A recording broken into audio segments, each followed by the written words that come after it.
Good morning. Thank you for joining us here for the mayor's briefing. He's ready to get started, and with no further introduction, here he is.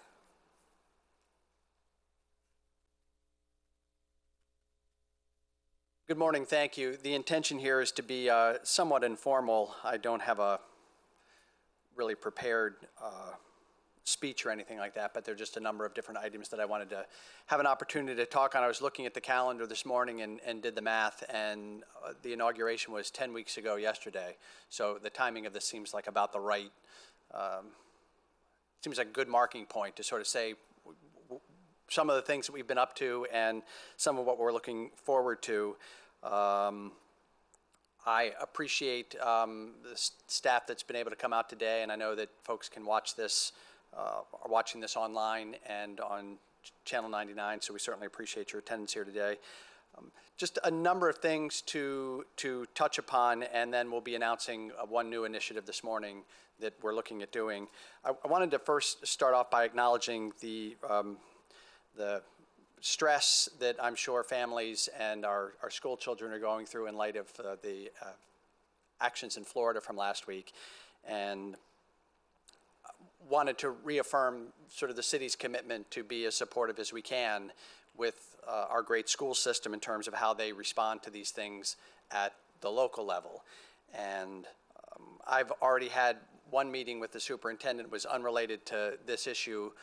It was several weeks back, but the relationship, trying to build that relationship and starting out by talking to the Superintendent Albin on a regular basis to make sure that our shared interests are being addressed. And I pledged in that meeting that we would continue to maintain open dialogue and open conversation. We want to be supportive of the school system as they work through the challenges of their students dealing with these kinds of issues. And I would point the community to a press release that the school system put out earlier this week, acknowledging that the students really do want to be involved in the conversation now. They really want to be a part of what's going on, and they want to find appropriate ways in the school system to be able to express their concerns and their feelings about what's happening.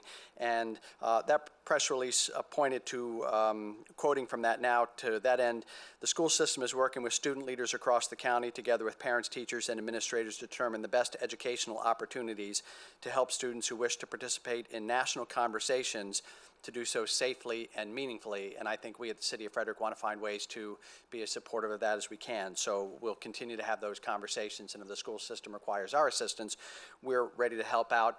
Our police department, of course, is regularly in communication with allied law enforcement agencies about a whole host of things, and we want to make sure that the community is aware that we remain determined to ensure to the greatest extent possible that communication is going on, that we're going to maintain a safe community here in Frederick.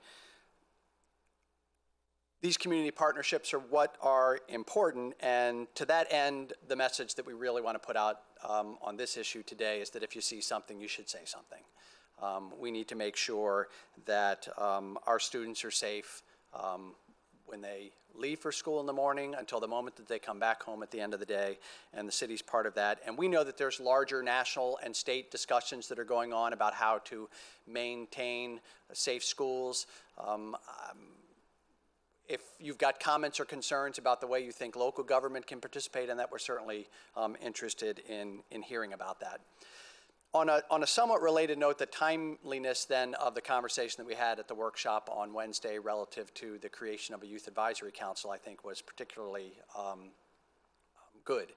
And it was a really good discussion about what that group, when it is formed, can do. And we've got some ironing out of the details about how the youth and the adults that would serve as non-voting members of that commission will come together and be formed. But I'm very much looking forward to an opportunity, as we talked about a lot during the campaign, to increase our civic engagement. And I think one important way to do that is to get young people more involved. And that became very evident through that conversation, that our desire is to find ways to get our young people more engaged in the political process. Because even if they can't vote now, they're going to be voters at some point, and the more informed that they can be about the ways in which they can influence the political process when they're young, the more prepared and adept they will be at actually influencing a political process when they reach voting age. So I'm very excited about what that commission can provide to the city. Sort of switching gears a little bit to the other big sort of community-oriented health issue that we deal with is obviously the opioid crisis in the county and certainly across the nation, and Frederick is not regrettably immune from that. In fact, in urban areas, we deal with both the opioid issue, but the prevalence of other substances, particularly synthetics and spice, for example, that create a really diverse and wildly varying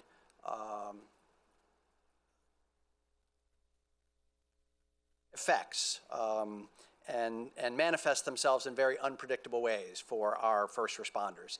And so we're trying to do whatever we can through working with our community action agency, working with the Frederick County Health Department, what our police are able to do as the first line of response. To that point, again, as part of the sort of first 10 weeks on the job of getting out and meeting people, Dr. Barbara Brookmeyer from the health department, the county's health officer, and Andrea Walker, who's the director of the Behavioral Health Services, we sat down and have a conversation again about how the city can be supportive and work alongside the health department on these kinds of public health issues, and we're committed to continuing those dialogues and that effort.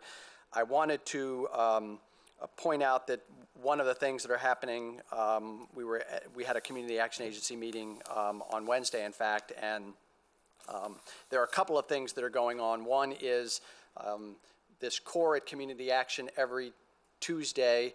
CORE is an acronym for Community-Oriented Recovery Efforts, and so this is about peer support, and we're doing that at the Community Action Agency. We're also a new day and time for a syringe take-back sharps disposal opportunity at the Community Action Agency every Tuesday. So again, part of our initiative and our effort has to be how we can be part of the public health conversation in a way that will help people in need. And an event like a syringe take-back, which is free and confidential and doesn't require an appointment, is an opportunity, one, to improve public health outcomes at the most basic level. But the other thing that it allows us to do is to begin to provide exposure to opportunities to get assistance, which is really the long-term critical interest that we have.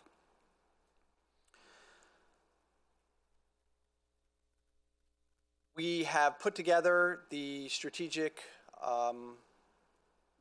opportunities advisory team, and I just want to publicly again thank the steering committee members that are leading work groups through that process. Each of those work groups now is in full action mode. They are meeting with staff and representatives in the community, so it's occurring on both an internal and external basis, trying to get the answers to the questions of what are we doing now, what are the things that we would like to be doing, what are those opportunities in the future, and where are the challenges that may stop or prevent us from being able to do that as quickly or in as timely a way as we would want to. It was brought to my attention at NAC meeting this past Wednesday that we had some glitchy information on the city's website relative to where people could find the information, and I think we've corrected all of that, but certainly if people see anything that doesn't look quite right relative to how we're trying to get information out to the public, please let us know. On a side note, I had a constituent send an email last week about a road sign that they had seen in the city that seemed to be out of place. It seemed to say that it was the east something street when it really should have been the west something street. And so we looked at a map and realized that in fact, yes, that sign was not correct. We were able to get that corrected in 2 days to get a new sign put up and replaced. So when we know about things, we are able to oftentimes respond very quickly. So I would just again appreciate the public's participation in the strategic Opportunities Advisory Team process, the work groups, again, those are all public meetings, and the public has been attending those and has been participating, and we couldn't be happier with the kind of response that we're getting very early on how we look at the delivery, communication, cost, efficiency, flexibility, relevance, and adequacy of city services and what we can do better. I wanted to take a moment to talk a little bit about the Downtown Hotel and Conference Center project in terms of just providing a status report of where we are. One of the things I think that has occurred over the last many months on this project is there's been a kind of intentional, I think, sort of radio silence on it because we didn't feel like we had anything new to say about it. And there isn't anything that I'm going to say about it today that is particularly earth-shattering or new relative to the things that have already been reported, but I think it's important for us to continue to communicate on a regular basis, even if the status is the status quo. And so I wanted just to provide just a little bit of framework for some of the things that have occurred over the last couple of months, and this is something that I think we want to try and do on a more regular basis. The process for this has clearly taken longer than I think we thought it would, but that's not a bad thing because if we're able to move through this process in a way that allows us to appropriately dot every I and cross every T in a way that creates the kind of project that we want in the end, that works for downtown Frederick and works for the city, then the time that it takes to get that right, in my view, is time well spent. So the design process itself has been moving through the entitlement process, starting at the Historic Preservation Commission and what has to happen on that end. We have secured most of the approvals on the redevelopment of the trolley building, the former Frederick News Post property. The next step in the process is really getting the hotel conference center piece through the project, and that will be, the intent is to construct that on top of publicly owned city parking. So that's the public-private partnership in this, where the city has the land and the parking, and the private sector operates a hotel and a conference center. I recognize that one of the challenges in this is that we still have some documents that don't necessarily lay all of that out in exactly that way, but I can only express as often as I can publicly that is absolutely the intent of what we're trying to do, and every conversation that we have been having over recent weeks and months with our state delegates, with leadership at the state, with the secretaries in the various agencies that have oversight into part of this process, is this is the division of breakdown of how the dollars will flow into the project. A $50 million private investment in a hotel and conference center, and public investment in public parking, street improvements, creekside improvements, the things that the public will benefit from as a result of that. We know that part of what has to happen as we move through this process are getting all of the approvals necessary from the Department of Housing and Community Development and the Maryland Historic Trust. We have been working through a memorandum of agreement on mitigation of the approval that our HPC provided to the demolition of the former Byerly Tannery building, and that's an ongoing process, and there's an ongoing conversation that's occurring that, and we certainly invite the public and other stakeholders to continue to weigh in on their thoughts on what that mitigation could look like as we continue to have those negotiations. But there's a bit of a chicken and egg aspect to this, because in order for us to be able to fully move forward and secure the funding that we've been looking for from the state, and funding, in fact, that has already been approved by the state for this project, we need to have those agreements in place. In order to get some of those agreements, what we're hearing is the desire for the various agencies and even individuals in state government to see more refined plans. We can't see more refined plans until we can lock down the funding, but if we can't lock down the funding until we see more refined plans, it's placed us in a very difficult position. So this process is moving slowly, intentionally at some point. I don't want to dismiss the fact that there are politics involved, but there's politics involved in everything, and we will continue to work through it. A lot of this is about trying to reassure both the community and our partners who've been such strong supporters of this project, that the city and the county remain firmly committed to trying to move this project forward. And we're going to continue to do the things that we can that are as public and transparent as they can possibly be to make sure that the community is aware of that. Staying on the issue of state matters, I was in Annapolis yesterday along with about 100 other municipal officials from across the state, once again making the case for full restoration of highway user revenues. Highway user revenues are the portion of the gas tax that up until 2009 had been reserved by a formula to come back to local governments to assist us with our local road maintenance, overlay, and construction projects. At its high point, the city was receiving a little over $3 million a year in highway user revenues. In 2009, that figure was cut by about 90%. And it has slowly worked its way back since the recession to about $1.8 million, or about 55% of what that full funding was at its high point. That has cumulatively been a loss to the city of about $18 million.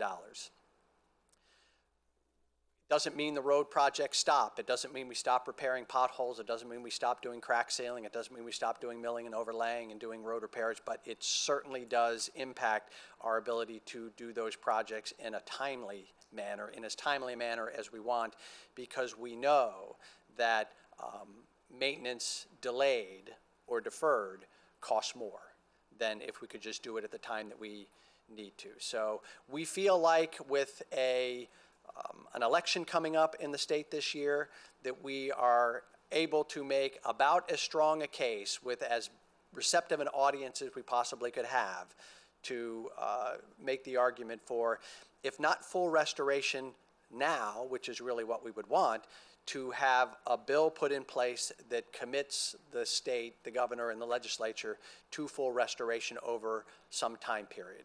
The Maryland Municipal League and the 157 municipalities that they represent across the state believe that a 2-year restoration would be appropriate, but at this point, we've waited this long to even get a bill out of committee and onto the floor. We'll take whatever we can get.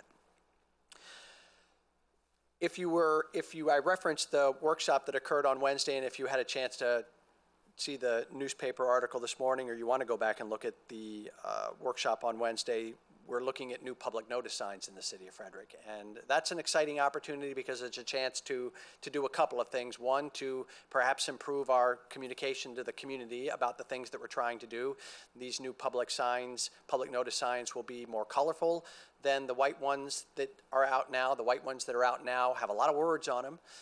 And that means that if you're driving by, you can't really get a good sense of what is actually on that sign. These new signs are going to have some large lettering on them that will quickly identify what board or group has oversight over whatever this particular public notice sign pertains to. The color will depend on which board or commission it's related to, and we're instituting the ability to use some QR code technology to allow for residents that have smart devices to be able to immediately go to a website that would provide maps and staff reports and other kinds of information about it, so that you don't necessarily have to try and remember what you saw and where you saw it to go to the city's website and begin to try and find that information. You'll be able to have that really at the click of your smartphone right there on the sign. So I think this is an exciting opportunity to, in a small way, bring some 21st century technology, maybe late 20th century technology, but 21st century technology to bear as we try and continue to improve what we're doing in the city. At this point, what I'd like to do relative to sort of that new communication aspect is to announce a new initiative that we're going to start, which is an opportunity to create some civic engagement away from City Hall. So starting on March 9th, and with the intention of doing this on a roughly monthly basis, I think that's the commitment we'll start out at the beginning, and we'll see how they go, is to do a series of informal opportunities to talk with me outside of City Hall. So we have a number of working titles for this. We haven't settled on something that is necessarily we're locked in on, but they're really conversations over coffee with the mayor, and the first one of these will be on March 9th. That's a Friday, 2 weeks from today, at the new Waffle House on Jefferson Street. So the intention with these also is to get them out into neighborhoods all over the city of Frederick. So by the course of, at the end of a year, we'll perhaps have been in every NAC, maybe not every neighborhood, but we will have been close to every neighborhood. At a time of day where we hope people will be able to come, we'll be able to adjust that as well. Maybe finding out that always doing it in the morning is not the best, or always doing it on a weekday is not the best, but it's something we're gonna play with the format a little bit, but the commitment really is that we want to try and meet the community where they are, as opposed to having them come to City Hall where we sort of have the home field advantage. And so if we can go to where the residents are, we think we can get good feedback on the concerns that they may have, to hear their stories, to talk with them about what matters to them. And again, it's part of that commitment to be open and communicative with our residents across the city of Frederick. So be sure to keep an eye on the city's website. As we schedule more dates in advance, we have one now. We'll be looking at more dates out into the future. We'll try and put those out in large blocks so that folks can plan accordingly to their desire to want to go. So again, very informal. As I said at the beginning, it's been 10 weeks on the job, and a couple of observations that I would make about that is that it's a good thing I like meetings, and it's a good thing that I like talking, because what I've done over the last 10 weeks is a lot of meetings and a lot of talking. But it's been, for me, in all of the best possible ways, because I'm from this community, and the idea that I could stand up here today and be mayor, it still is a kind of thing where I'm not quite sure that I'm not sure how the stars all aligned to get to this point, but I'm extraordinarily grateful for the opportunity, and have tried to, over the first 10 weeks, sort of relish every opportunity to learn and understand and realize the role that I can play in influencing the direction of the city moving forward. And what I found really is that the community is absolutely eager and enthusiastic about opportunities to be engaged and to help that process as well. I have to acknowledge, and there are some staff in the room, but to the staff who aren't in the room as well, they have been enormously helpful. And the opportunity for me personally to sort of see a commitment up close that I only sort of observed adjacently as a member of the Board of Aldermen, to see that commitment up close every day to the work of the city of Frederick and to the residents of the city of Frederick has been enormously rewarding for me. And so I want to publicly say thank you. I'm not sure that the residents can fully appreciate this, because you don't have an opportunity to work with these individuals on a day in, day out basis. But our staff is highly qualified. They want to do what's best for the city of Frederick. That doesn't mean we always agree on what that approach is, but I am impressed every day by their willingness to problem solve, which I think is a critical component of what we need to do as a city. And then finally, my desire to remain accessible means that we're still committed, and will continue to be committed to the desires of people to meet with us. If you want to have a meeting, we're willing to have a meeting. I can tell you that the calendar at times is unforgiving, so getting on that calendar with every passing week may get a little bit more challenging. But if it's not the mayor's office, then we want to make sure that we make our staff available for that as well. So we will do what we can to try and meet our residents, our businesses, our community where they need to be met on the issues that matter to them. So finally, I would just in closing say thank you for being here. This has been a great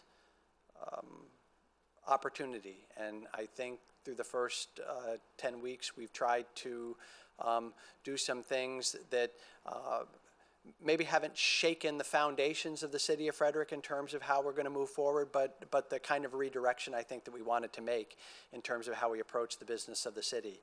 And so I'm happy to answer any questions that anyone may have at this time, and look forward to continuing these kinds of opportunities on regular intervals to share with you what I'm thinking and to hear from the community about what's on your mind as well. So with that, if anyone has any questions, I'd certainly be happy to entertain them. Kathy, go ahead.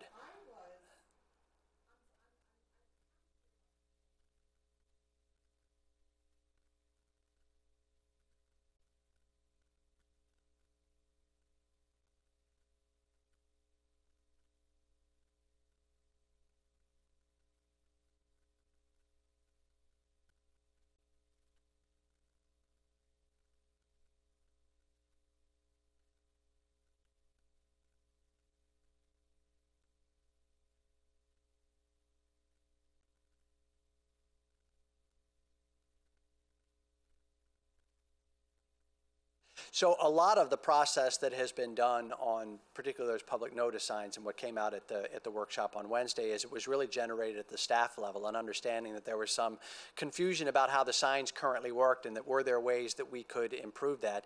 And I think it generated really as a staff investigation, or how do other communities look at this opportunity.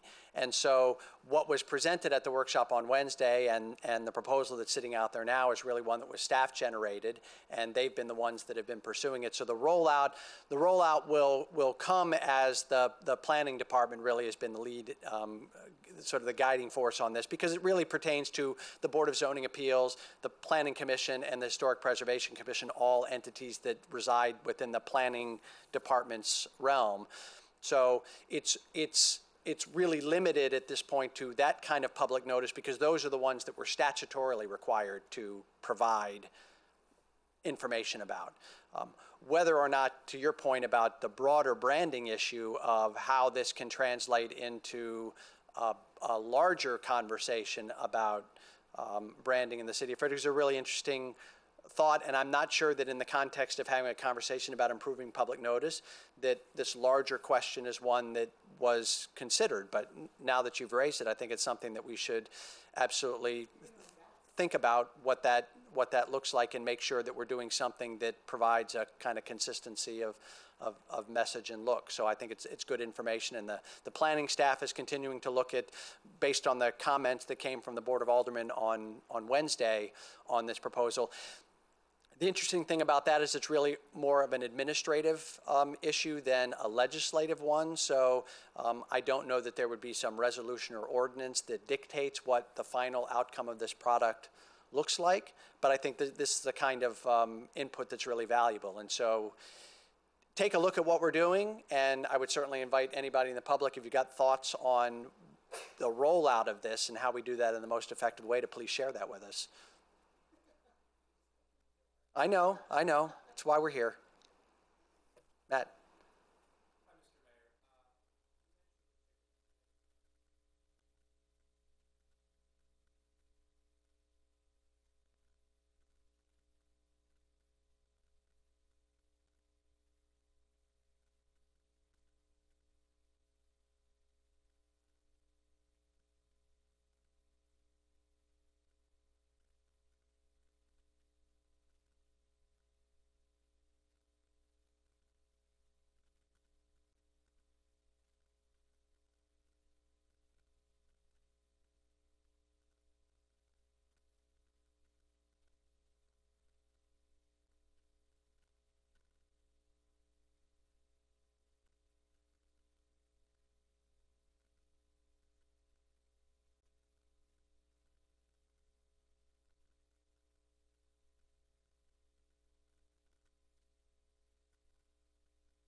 Bolster the project in whatever way.